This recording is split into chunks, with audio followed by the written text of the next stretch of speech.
शान्ताकारं भुजङ्गशयनं पद्मनाभं सुरेशं विश्वाधारं गगनसदृशं मेघवर्ण्यं शुभाङ्गं लक्ष्मीकान्तं कमलनयनं योगिर्विद्यानगम्यं वन्दे विष्णु भवभयहरं સર્વલોકૈકનાથમ। આ સમગ્ર સૃષ્ટિના સ્વામી શ્રી વિષ્ણુ ભગવાનને નમસ્કાર હો, નમસ્કાર હો, નમસ્કાર હો। ઓમ નમઃ શિવાય।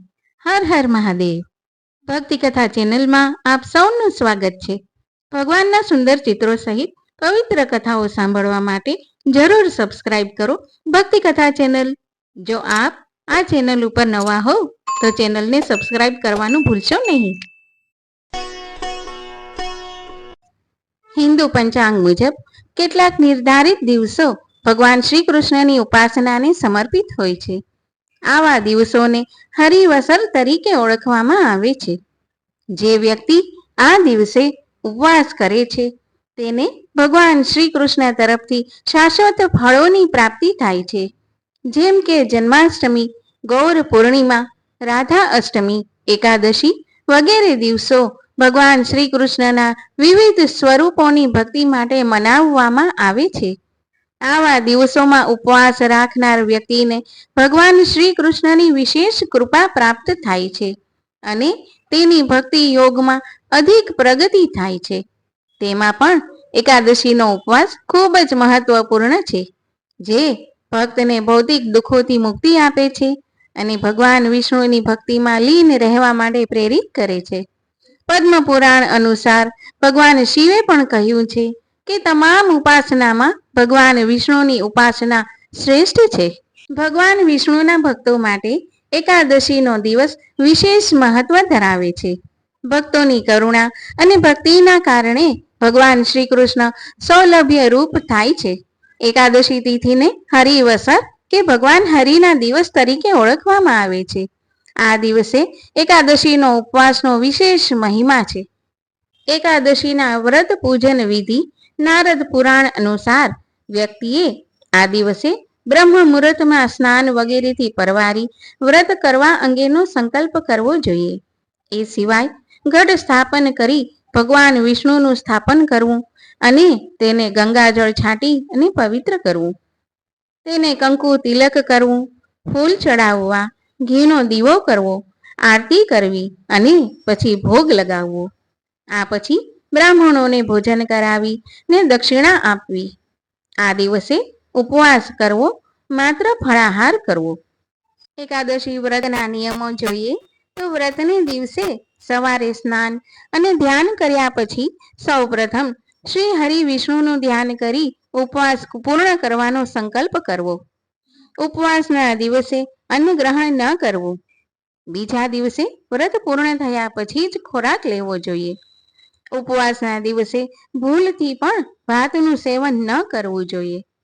સંકલ્પ લીધા પછી ભગવાન વિષ્ણુની મૂર્તિ અથવા ચિત્રને પૂર્વોત્તર દિશામાં પીળા કપડા ઉપર મૂકો અને પૂજા અર્ચના કરો। ભગવાન વિષ્ણુની ઉપાસનામાં ચોખાનો ઉપયોગ ન કરવો।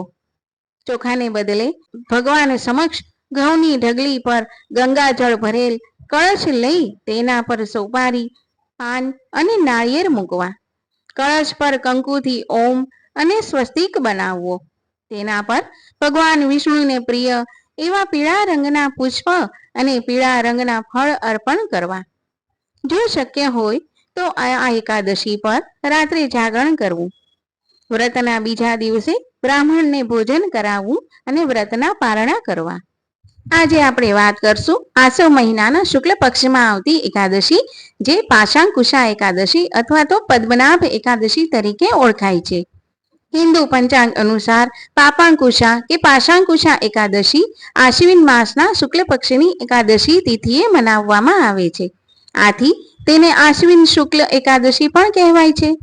આ એકાદશી ભગવાન વિષ્ણુના અવતાર ભગવાન પદ્મનાભને સમર્પિત છે।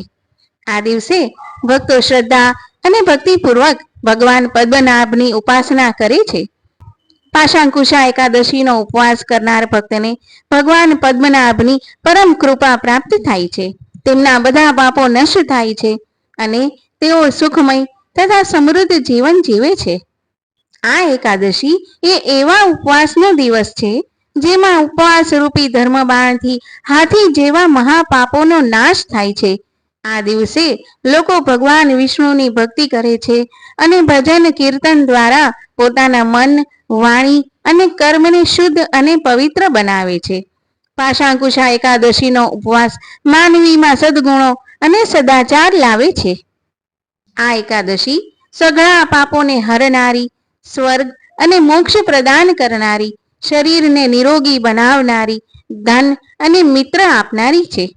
મનુષ્ય આ એકમાત્ર એકાદશીનો ઉપવાસ કરી લે તો એને ક્યારેય યમયાતના પ્રાપ્ત થતી નથી.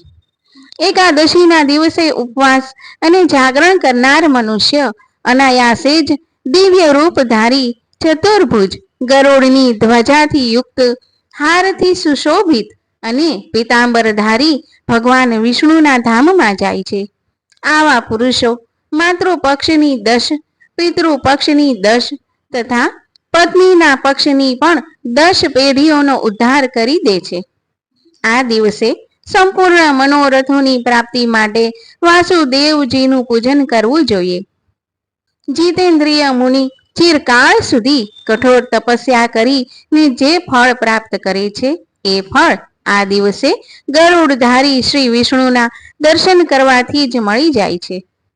જે પુરુષ સુવર્ણ, તલ, ભૂમિ, ગૌ, અન્ન, જળ, પગરખા અને છત્રીનું દાન કરે છે એ ક્યારેય યમરાજને નથી જોતો.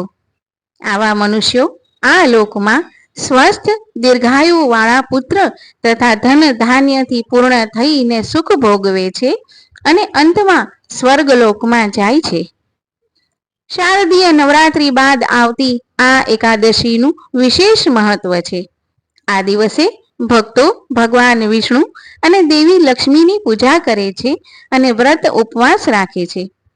આ દિવસે પૂજા કરવાથી વ્યક્તિને દરેક દુઃખ, પીડા અને પાપોથી મુક્તિ મળે છે અને સુખ સમૃદ્ધિ પ્રાપ્ત થાય છે. પાશાંકુશ એકાદશીની કથા આ પ્રમાણે છે. પૌરાણિક સમયમાં વિંધ્ય પર્વતોમાં ક્રોધન નામનો એક ક્રૂર અને ધૂર્ત પક્ષી શિકારી રહેતો હતો. તેનો સમગ્ર જીવન હિંસા, લૂંટ, દારૂ, પાન અને કપટમાં પસાર થયો હતો.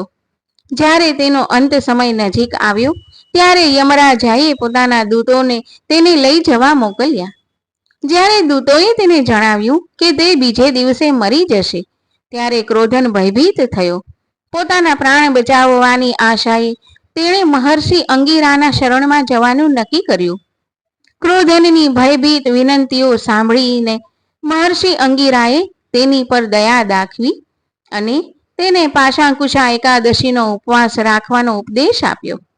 મહર્ષિએ તેને સમગ્ર વિધિ અને રીતિ રિવાજો સમજાવ્યા, જેને શિકારીએ શ્રદ્ધાથી અનુસરી. પરિણામે ક્રોધને પાપાંકુશા એકાદશીનું વ્રત કરીને પોતાના પાપોનો પ્રાયશ્ચિત કર્યો અને ભગવાન વિષ્ણુની કૃપાથી મુક્તિ પ્રાપ્ત કરી. ઓમ નમો નારાયણ.